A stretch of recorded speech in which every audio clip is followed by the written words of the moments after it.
నమస్కారం ప్రియా చౌదరి గారు. నమస్తే మా. భార్య పుట్టింటికి వెళ్తే ఇదే వీడియోని పార్ట్ 1 పార్ట్ 2 కింద చేద్దామండి. 100 కూడా చేసుకోవచ్చు, 100 ఎపిసోడ్లు చేయొచ్చు, అన్నీ ఉన్నాయి. భార్య పుట్టింటికి వెళ్తే ఏం జరుగుతుంది, పుట్టింటి నుంచి రాకపోతే ఏం జరుగుతుంది, అదే సినిమా ఉంటుంది కదా పెళ్ళాం ఊరు వెళ్తే, అలాంటి ఎపిసోడ్స్ బోల్డ్ ఉంటాయి. అదే. సో ఫస్ట్ పార్ట్ కొంతమంది అంటే హస్బెండ్స్ కూడా ఫ్రీడమ్ కోరుకుంటారు, ఎప్పుడెప్పుడు వెళ్తుందా అని చెప్పేసి చూసుకునేటువంటి వాళ్ళు ఉంటారు. అది పార్ట్ 1 కింద తీసేసుకుందాము. పార్ట్ 2 కొంతమంది భర్తలు భార్య ఊరు వెళ్తే తట్టుకోలేరండి. అంటే ఆ సెకండ్ కూడా వాళ్ళు ఇమాజిన్ చేసుకోలేరు, సాయంత్రానికి ఇంటికి రావాల్సిందే. అంటే కొంతమందికి భార్యలకు ఏమవుతుందని అంటే మెంటల్లీ బాగా డిస్టర్బ్ అయిపోతూ ఉంటారు. ప్రేమ మంచిదే కానీ అతి ప్రేమే ఉంటుంది కొంతమంది దగ్గర, భర్త దగ్గర. అంటే ఏది తప్పు పట్టాలి ఏది తప్పు పట్టలేనటువంటి విషయాలు కూడా ఉంటాయి అందులో. సో పార్ట్ 1 తీసుకుందాము. పెళ్ళాం ఊరు వెళ్తే ఏ విధంగా ఉంటుంది, ఎలా చేస్తారు ఏంటి, అండ్ దానివల్ల జరిగేటువంటి అనర్థాలు ఏ విధంగా ఉంటాయి అనేది మాట్లాడుకుందాం. అంటే పాపం వాళ్ళకి లాభాలు, మీరు అనర్థాలని మాట్లాడుతున్నారు. ఎవరికి అనర్థం, భార్యకా భర్తకా? భార్యకి. అది క్లారిటీ ఇవ్వండి. భార్యకి అనర్థాలు అనండి బాగానే ఉంటుంది, కానీ అంత అనర్థాలు ముంచుకొచ్చేంత సిచ్యుయేషన్లు బహుశా భర్తలు తేరండి. వాళ్ళు చాలా తెలివిగలవాళ్ళు. భర్త చాలా తెలివిగలవాడు. ప్రపంచంలో ఆ అత్యంత తెలివైన జీవి ఏదన్నా ఉందంటే భర్త మాత్రమేనండి. అంటే ఒక హంతకుడన్నా సరే ఎక్కడో చోట ఆ ఆధారాలు వదిలి దొరికిపోతాడేమో, కానీ భర్త అనేటటువంటి పదార్థం మాత్రము ఎక్కడా కూడా దొరకదనమాట. ఆ యొక్క టాలెంటు భర్తలకు మాత్రమే భగవంతుడు ఆ యూనివర్స్ నుంచి తీసి మరీ ఇచ్చాడనమాట. So you are blessed, all of you. Okay. నష్టాలు అని అన్నారు. నష్టం ఎవరికి నాగరాజు గారు? నా భార్య పుట్టింటికి వెళ్ళింది, పెళ్ళాం ఊరు వెళ్తే గర్ల్ ఫ్రెండ్ వచ్చింది. ఓకే, ఆవిడ మానసికంగా చాలా క్షోభ పడుతుంది. ఈయనకి బాగా క్షణకాల సుఖాలేమో, లేకపోతే టెంపరీ సుఖాలు దొరకచ్చు, కానీ పర్మనెంట్గా ఉచ్చులో ఊబులో చిక్కుకునేవాడు వీడే. చెప్పమంటారా? ఆవిడ మా ఆవిడే అనాలా, లేకపోతే ఆ ఇద్దరి మధ్య అనే పేర్లు పెట్టాలా? అటు మధ్యలో ఇటు మధ్యలో రెండు దరువు పడుతుంది. కాకపోతే ఇక్కడ ఏంటి అని అంటే కొన్ని టిపికల్ క్యారెక్టర్స్ ఉంటాయి నాగరాజు గారు, వాటి గురించి చెప్తా. ఓకే. రోజు భార్య ఇంట్లో ఉంది, నాలాంటి భార్య ఇంట్లో ఉంది అనుకోండి, అంటే స్కూల్ హెడ్ మాస్టర్ పోస్ట్ కదా మాదంతా కూడా. అలా ఉండాలి, ఇలా ఉండాలి, ఇట్లా ఉండాలి, అట్లా ఉండాలి, ఆ సమాజానికంతా శుద్ధులు చెప్పుకుంటూ తిరిగే వాళ్ళం. బహుశా మేము కూడా కొద్ది గొప్ప ఆ గిరిగీసుకొని నిలబడేవాళ్ళం కదా.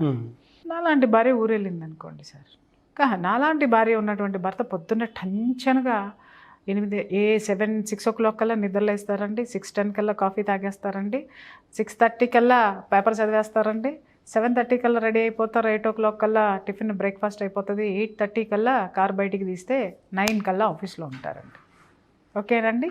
సాయంత్రం 7:30, 8:30, 9:30 తర్వాత ఇంటికి వస్తారండి. అప్పుడు ఏమవుతుందండి, భోజనం మాత్రమే చేస్తారండి, ఆ తర్వాత రెస్ట్ తీసుకుంటారండి. అదే ఇలాంటి భార్య ఊరెళ్ళింది అనుకోండి సార్, తను దుంపదగా 6:30 అయినా నిద్ర లేవరండి, 7:30 అయినా నిద్ర లేవరండి, 9:30 అయినా నిద్ర లేవండి. పాపం ఏ పని మనిషికో, లేకపోతే ఆడపడుచుకో, పక్కనే ఉండే తోడుకోడలకో, లేకపోతే ఎవరికైనా అప్పచెప్పి వెళ్ళింది అనుకున్నాం, కొంచెం కాఫీలు టీలు ఇవ్వండి అమ్మా, ఇదమ్మా అనగానే ఈ భార్యకి ఫోన్ వచ్చేస్తుంది.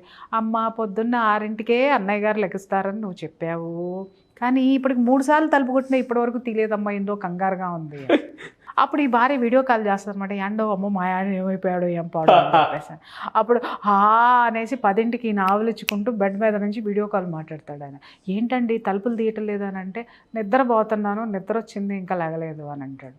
అయ్యో మా ఆయన అలసిపోయినట్టున్నాడు, అదేంటండి ఆఫీస్కి వెళ్ళరానంటే, వెళ్తాలే అంటాడు అన్నమాట. అయ్యో కాఫీ తీసుకొచ్చారండి పక్కింటి పిన్ని గారు మీకోసం, ఇప్పటిదాకా తలుపు కొట్టారండి మీరు తీయలేదంటారంటే, వద్దులే రేపటి నుంచి కాఫీలు ఇవ్వద్దని చెప్పు నేను పెట్టుకుంటాలే అని మాట్లాడతాడు అనమాట. అంటే అయ్యో మా ఆయన చూడు ఎంత అడ్జస్ట్ అవుతున్నాడో, కాఫీ ఆయన పెట్టుకోవడం నేర్చేసుకున్నాడు. ఓకే, అది అయిపోద్ది. తర్వాత సాయంత్రం లంచ్ పాపం 7:30 కల్లా పాపం ఆ అబ్బాయి వచ్చేస్తాడేమో, పాపం పెడదామని ఈ పక్కింటి పిన్ని గారు పాపం ప్రిపేర్ అయిపోయో, లేకపోతే పక్కనే ఉన్నటువంటి ఆడపడుచుల కంటే వీళ్ళ యాటిట్యూడ్లు తెలిసిపోతాయి కాబట్టి ఇది ఉంటుంది.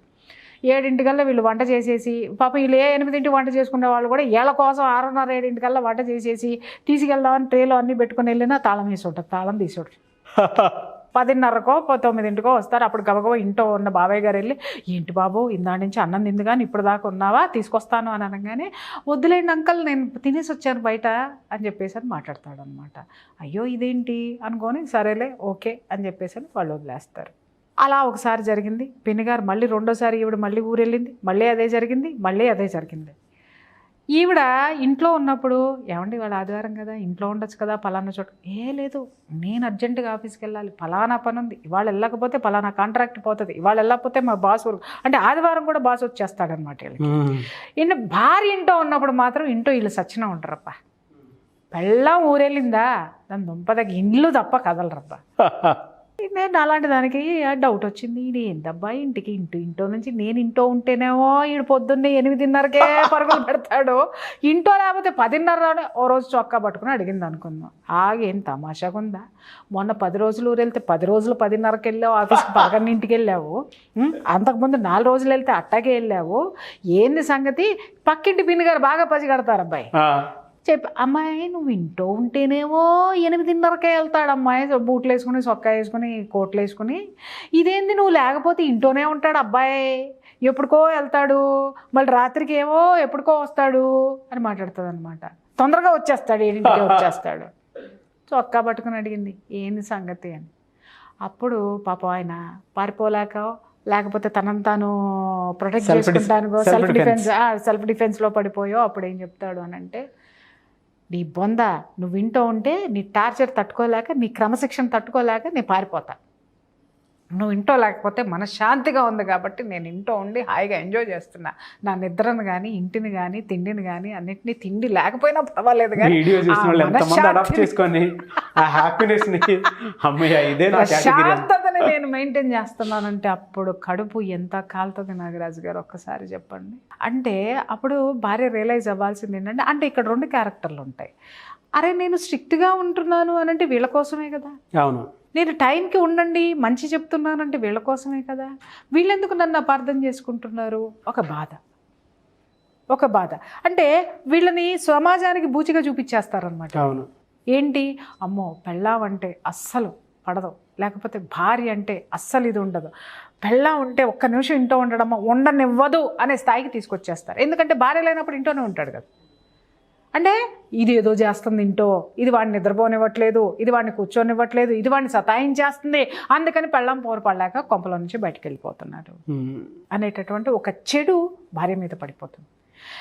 ఇంకొక other side of the coin భార్యలను తీసుకుందాం. నిజంగానే ఇంట్లో ఉన్నాడు అని అంటే, ఏమండి మీ అత్తయ్య గారు చూసారా పొద్దున్నే పాపం ఆడు కాఫీ ఇవ్వే అని పిలుస్తాడని అనుకుందాం, లేకపోతే పక్కనే పడుకుంటుంది, 7:00కైనా లేపుతుంటాడు, లేవే కాఫీ ఇవ్వే, లేవే కాఫీ ఇవ్వే అని చెప్పేసాను. లెగుస్తాలే రాత్రి అంతా లేట్ అయింది పడుకుంటున్నాను నేను, కొంతసేపు ఆగి లెగుస్తాలే. ఈలోపు వాళ్ళ అమ్మ కాఫీ పెట్టుకొని వస్తుంది, కాఫీ పెట్టుకున్నాక దాన్ని సర్ర లెగుస్తుంది. అంటే నేను ఏమన్నా కాఫీ మీ అమ్మ ఇస్తే తాగుతావా నువ్వు అంటే, నేను లెగను, ఇది లెగవదు 7:30 దాకా. ఓకే 7:30 దాకా లేకపోతే వాడికి 6:00కే పాపం కాఫీ తాగాలని నాలుగు తగలాగేస్తూ ఉంటుంది.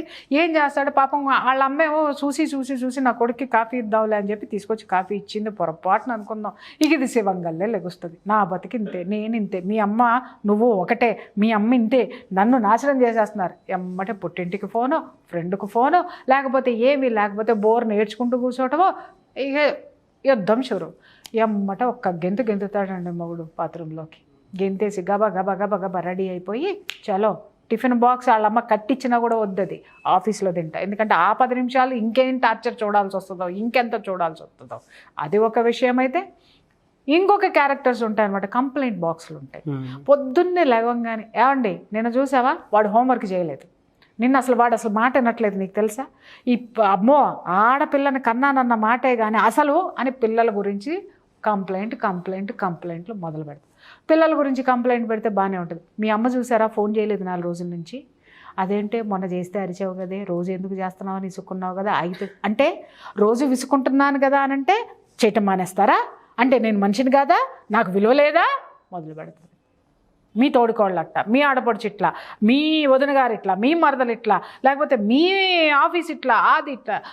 సెల్ ఫోన్లో మొన్న మెసేజ్ చూసా, ఈ మెసేజ్ ఎందుకు డిలీట్ చేశారు, ఇది ఎందుకు డిలీట్ చేశారు, ఆ డిలీటెడ్ మెసేజ్ అని ఉంది, అసలు వీళ్ళ సాంకేతిక పరిజ్ఞానం అంతా మొగుడి మీద స్పైయింగ్ పెట్టేసి వీళ్ళు మానసిక భద్రత లేకుండా పోతుంది వీళ్ళకి, బ్రెయిన్కి. అవును. నాకు అర్థం కాక అడుగుతాను, వాడు సెల్ ఫోన్లోకి వెళ్ళిపోయి నాకు ఒక్కొక్కరు చెప్తుంటే ఆశ్చర్యం వేస్తుంది. ఇన్నున్నాయా, ఓయ్ నేనెందుకు నేర్చుకోలేదు, నేర్చుకోలేదు కాబట్టి నేను మనశ్శాంతిగా ఉన్నాను ఒక్కొక్కసారి.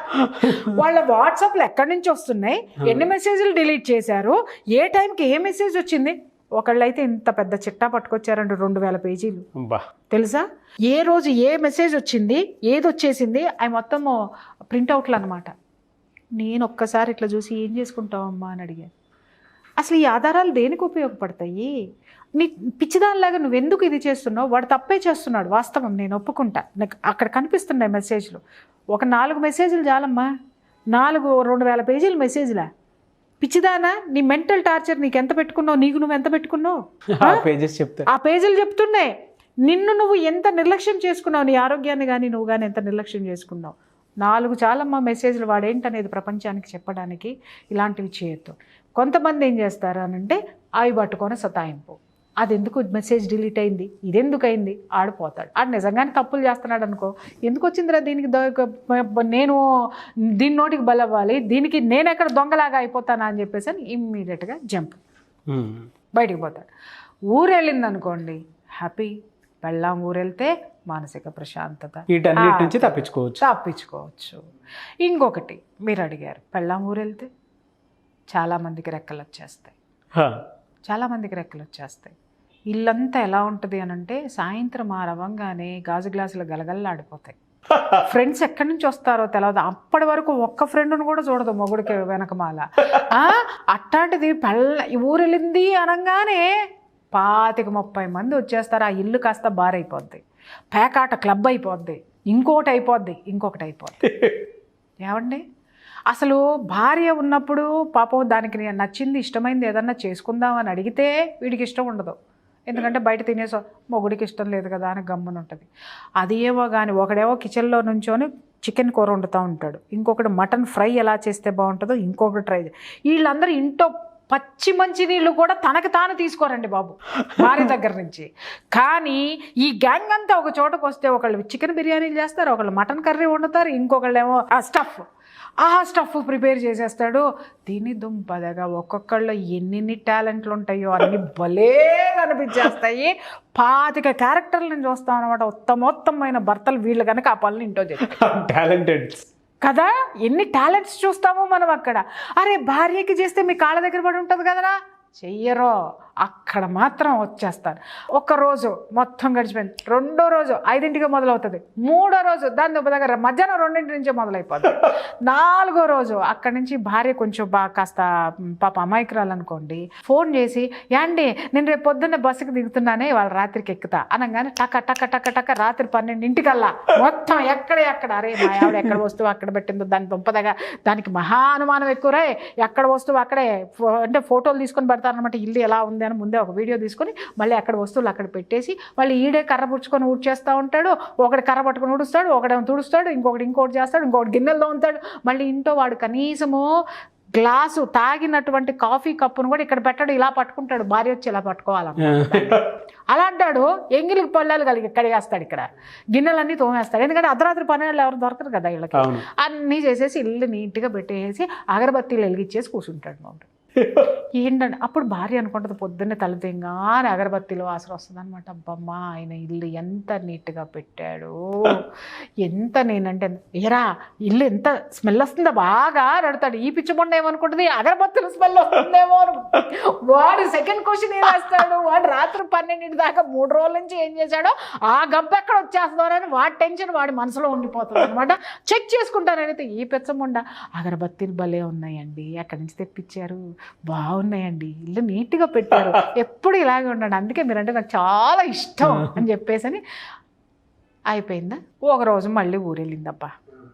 ఊరెళ్ళిన తర్వాత అక్కడెక్కడో వాళ్ళ తమ్ముడితోటో లేకపోతే వాళ్ళ అక్కతోటో లేకపోతే వాళ్ళ అమ్మ నాన్నతోటో గొడవ వచ్చింది. దుంపదాగా పుట్టింటికి మళ్ళీ గడప తొక్కితే నా చెప్పు తీసుకొని కొట్టండి అని చెప్పేసి గబా సర్దేసుకుంది. బస్ స్టాండ్కి వచ్చి కూర్చుంది, ఫోన్లు గీన్లు ఏం లేదు, అంతా ఆ మైండ్ అంతా గొడవ మీద తిరుగుతోంది. వచ్చింది బస్ స్టాండ్లో వచ్చి కూర్చుంది, లేదా కార్ అనుకో తీసింది, నడురా ఇంటికి పదరా అని చెప్పేసి అనింది. రైహని ఇంటికి వచ్చేసింది. సడన్గా ఆల్ ఆఫ్ సడన్ మధ్యాహ్నం బయలుదేరంగానే రాత్రి 10 బెల్లు కొట్టింది. మొగుడు గారు ఏం ఊహిస్తారు, అప్పటికి ఏదన్నా ఆర్డర్ చేసి ఉంటే ఆర్డర్ ఏమన్నా వచ్చిందేమోనని చెప్పేసి అని హ్యాపీగా జాలీగా పోయి అరే వచ్చిందిరా ఇంకొకటి అని చెప్పి తీయంగానే వాడు బెక్క చిక్కిపోయి ఫ్రిడ్జ్లో పెట్టిన కోడి దీనికి లాగా నిలుక్కుపోయి ఉంటాడు అనమాట. అప్పుడు వస్తుంది ఈవిడికి ఫ్రాగ్నెన్స్ అనమాట లోపల నుంచి. మొగుడు అడుగుతాడు ఫస్ట్లో, ఏ రా స్మెల్ వస్తుందా స్మెల్ వస్తుందా అని అంటే అప్పుడు వస్తుంది ఆ స్మెల్ అనమాట. ఒక్కసారి చూడంగానే మిగిలిన అన్ని శవాలు బెక్క చిక్కుకున్నట్టు బిచిక్కుచుకుంటాయి లోపల ఉన్న 25 శాల్తీలు కూడా. ఇక చూడండి ఏమవుతుంది. ఇలా జరిగిన సంఘటనలు విడాకుల వరకు దారి తీసినవి ఉన్నాయి తెలుసా రాజ్ గారు. అంటే ఇక్కడ ఏమవుతుందంటే కొంతమంది భర్తలు కాళ్ళు పట్టుకుంటారు అంటే ఇక్కడ ఏదో వాళ్ళు తప్పు చేశారనో లేకపోతే భార్యకి అణిగిమణిగి ఉండాలనో కాదు, భార్యని నమ్మించి మోసం చేశామని కాంప్రమైజింగ్, అవును, ఒక అండర్స్టాండింగ్ కోసం వాళ్ళని సర్ది చెప్పుకుంటారు. కొంతమంది ఏం చేస్తారంటే ఈగో రాయిళ్ళు ఉంటారు. వాడు నయా పైసా పనికిరాడు, కానీ భార్య అనేటటువంటి వస్తువును చూడంగానే చాలా చులకన. అది ఎందుకు ఇలా చేసావు, ఇంటి ఎప్పుడైనా సరే పవిత్రంగా చూసుకునేటటువంటి ఇంటినండి పేకాట క్లబ్లు నన్ను తాగుబోతూ సిట్టింగ్లో పెట్టేస్తే ఆ భార్య ఇంటి ఇల్లాలు మనసు ఎట్లా ఉంటుంది చెప్పండి. ఫస్ట్ ఆఫ్ ఆల్ అంతమంది కనీసం ఒక 10-25 మంది ఆ పక్కలకి తొక్కుతూ ఉంటారన్నమాట ఆ బెడ్. అది రోజు ఏ రోజుగా ఆ రోజు చక్కగా నీట్గా ఇల్లు పెట్టుకునేటటువంటి భార్య ఉందని అనుకుందామండి. ఎలాంటి మనసు, ఎందుకు ఇలా చేసావు, నా ఇష్టం, నేను మగాడినే, నా ఇష్టమే, నేను చేస్తానే. అక్కడి నుంచి మొదలైతే అది ఎక్కడికెక్కడికో పోయి అప్పుడు దాకా అన్యోన్యంగా ఉన్నటువంటి దాంపత్యము దాని దుంపదగా ఇన్ని తప్పులు ఇన్ని దుర్మార్గాలు వీళ్ళ జీవితంలో చేశారా అని అప్పటికప్పుడు కొన్ని లక్షల కోట్లు బయటపడిపోయిన తర్వాత ఇంత దరిద్రమైన కాపురం నేను చేశానని మొగుడు ఫీల్ అవుతాడు. ఇంత దరిద్రులతోటి నేను ఇన్నాళ్ళు ఉన్నానని ఈవిడ ఫీల్ అయ్యేంత మిస్అండర్స్టాండింగ్స్ వాళ్ళ మధ్య ఏర్పడి కాపురాలు విడాకులు తీసుకున్నవి ఉన్నాయి, విడాకుల దాకా వెళ్ళి కాంప్రమైజ్ అయ్యి ఉన్నాయి. ఎందుకంటే నా దగ్గర కొత్త కాబట్టి నాకు తెలుసు కాబట్టి నేను మాట్లాడుతున్నాను. సో నాగరాజు గారు, భార్య ఊరెళ్తే రెస్ట్ తీసుకో, ఎవడొద్దండో, అర్థమైందండి. కాకపోతే ఏంటి అంటే అవమానించే చర్యలు చెయ్యొద్దు. ఏదైనా ఉంటే బయట అవమానించే చర్యలు చేయరు. అదే మీకు రిలాక్సేషన్ కావాలనుకుంటున్నారు, మీ శరీరానికో మీ మనసుకో లేకపోతే మీ జీవితానికో మీరున్న బిజీ లైఫ్కో, ఏ భార్యతో రిలాక్సేషన్ ఉండదా? లేదు. భార్య లేకుండానే ఎవరికైనా ఒంటరిగా అలా వెళ్ళాలని అనిపిస్తుంది, అలా ఉండాలని అనిపిస్తుంది, ఉండండి. కానీ ఒక మాట చెప్పండి, ఏమైనా ఫ్రెండ్స్ని పిలుచుకుంటున్నాను ఇంటికి చెప్పండి, షీ కెన్ యాక్సెప్ట్ దట్. ఏమయ్యా ఇంట్లో పెట్టమాగే ఎవరింటోనన్నా పెట్టుకొని సావు అంటది, అయిపోయింది కదా. అయిపోయింది. లేదు ఇంట్లో పెట్టుకున్నావా, నేను వచ్చేసరికి పొద్దున శుభ్రంగా నీట్గా సర్ది పెట్టండి, మళ్ళీ మర్యాదగా ఉంటుంది నేను వస్తే అంట. చెయ్యి, కాదని ఎవరన్నారు? భార్య లేనప్పుడు నువ్వు ఒక స్వరూపాన్ని చూపిస్తావు చూసావా, అది ఇక్కడ గుచ్చుకుంటుంది నాగరాజు గారు. అవమానం కింద ఫీల్ అవుతారు తెలుసా మీకు.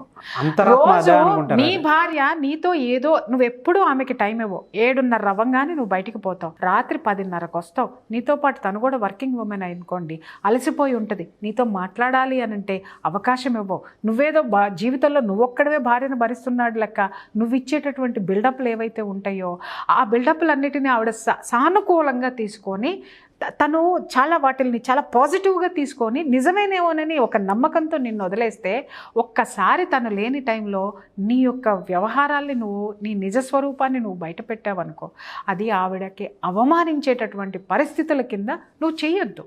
నీ రిలాక్సేషన్ నువ్వు ఓపెన్గా చెప్పి, ఆ అంటే ఓపెన్గా చెప్పొచ్చా, గర్ల్ ఫ్రెండ్ని తీసుకెళ్ళొచ్చారంటే చెప్పులు దిగుతాయి, అర్థమైందా? ఆవిడ కూడా బాయ్ ఫ్రెండ్ని తీసుకెళ్తుంది, ఊరుకుంటావా నువ్వు?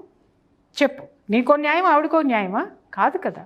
భార్యాభర్తలు అంటే ఇద్దరు చెరిసగం అండి. దేంట్లోనైనా నీకు అహం ఉన్నప్పుడు ఆవిడకి ఉంటుంది, నీకు ప్రేమ ఉన్నప్పుడు ఆవిడకి ఉండాలి, నీలో ప్రేమ ఉన్నప్పుడు ఆవిడ చూపిస్తుంది. ఈ విధంగా ఏది ఉన్నా సగం ఉంటుంది అనేది మర్చిపోవద్దు. 100%లో 50 నువ్వైతే 50 ఆవిడ. కాబట్టి ఈ 50ని గాయపరచకుండా నువ్వు చూడు. భార్యలకు కూడా చెప్తున్నాను. అదే అవతల వాడు నా ఇష్టము అని అన్నాడు అనుకోండి, యువతల నా ఇష్టం అని వీళ్ళు మొదలు పెడితే భరించగలరా, తట్టుకోగలరా? కాబట్టి 50-50.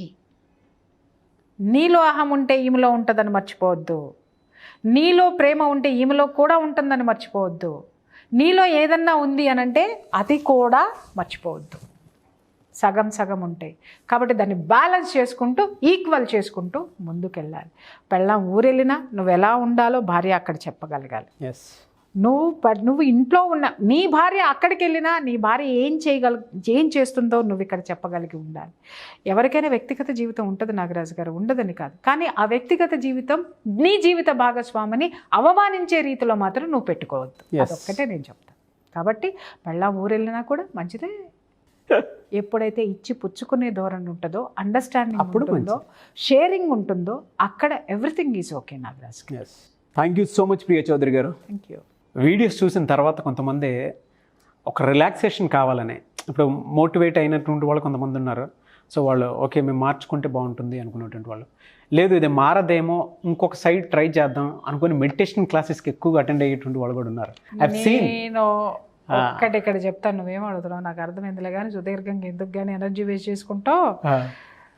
ఎప్పుడైనా నేను ఒకటికి చెప్తున్నాను, గుర్తుపెట్టుకోండి, ఎదుటి వాడిని మార్చేస్తామని మెడిటేషన్కి రావద్దండి. మెడిటేషన్ మీలో మార్పుని తీసుకొస్తుంది. ఆ మార్పు కోసం జాయిన్ అయినటువంటి వాళ్ళు ఉన్నారు. మెడిటేషను మీలో మార్పుని తీసుకొస్తుంది. అంటే ఎదుటి వాళ్ళ మూర్ఖత్వాన్ని తట్టుకొని వాళ్ళని ఎలా దారిలో పెట్టుకోవాలా అనేటటువంటి ఒక మనస్తత్వాన్ని మీకు ఇవ్వగలుగుతుంది. నంబర్ 1. రెండోది, మీరు కరెక్ట్గా ఎలా జీవన విధానంలో ఉండాలి, ఎంతవరకు వాళ్ళని తీసుకోవాలి, ఆ సెంటిమెంటుని, ఆ సెంటు ఎంతవరకు, మరీ ఘాటైనటువంటి సెంటును మనం శరీరము ముక్కు కూడా భరించలేదు కాబట్టి ఏ సాంద్రతలో ఆ సెంటును పూసుకోవాలి, మెంటల్గా ఆ సెంటును ఎలా ఎంతవరకు ఏ సాంద్రతలో పూసుకోవాలనేది మెడిటేషన్ నేర్పిస్తుంది. ముందు మిమ్మల్ని సిద్ధం చేస్తుంది, మిమ్మల్ని మెంటల్గా సిద్ధం చేస్తుంది. ఏది ఎంతవరకు తీసుకోవాలి, ఏది వదిలేయాలి, ఏది పట్టుకోవాలి, దేన్ని అధిగమించాలి, ఎక్కడ తగ్గి ఉండాలి, ఎక్కడ నెగ్గడానికి ప్రయత్నించాలి అనేటటువంటి జ్ఞానము విచక్షణ ఇస్తుంది.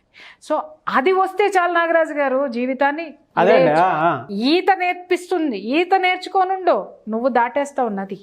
మునిగేటోడు కోసం ఎందుకు నువ్వు చెయ్యిచ్చి, నీకే రాదు ఈత, మునిగేటోడు కోసం నువ్వు చెయ్యిస్తున్నావు, ఆడు మునిగే నిన్ను ముంచే. అర్థమైందా?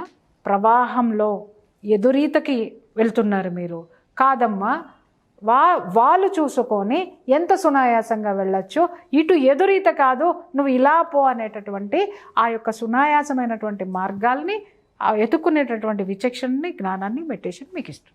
ఎస్, బట్ అది ఆన్లైన్ ఆఫ్లైన్ రెండు అడుగుతున్నారు చాలామంది.